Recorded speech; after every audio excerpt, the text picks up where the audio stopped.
Ya, kwa mujibu wa ratiba tuliyotangaza na status iliyopo mpaka sasa hivi, uwanja kwa ajili ya mchezo namba 184 kati ya Young Africans Sports Club na Simba Sports Club ni uwanja wa Benjamin Mkapa, na mchezo huo unatarajiwa kuanza majira ya saa 11 jioni.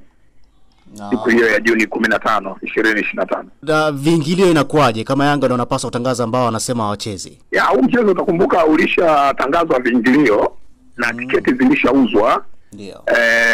Japo hazikuuzwa tiketi zote, lakini tiketi majority ziliuzwa. Na sisi tulishasema kwamba tiketi mashabiki wetu wa thamani ambao walinunua tiketi waendelee kutunza kadi zao, kwa sababu tiketi zile bado zipo kwenye kadi zao na zitakwenda kutumika kwa mchezo wa dabi ya Kariakoo siku ambayo itapangwa tarehe imeshapangwa, na kwamba sasa hivi inafahamika kwamba huo mchezo unakwenda kufanyika Juni 15.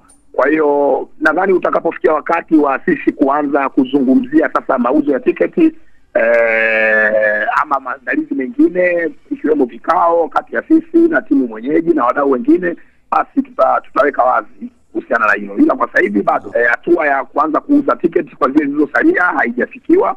Itakapofikia basi tutawajuza inshallah.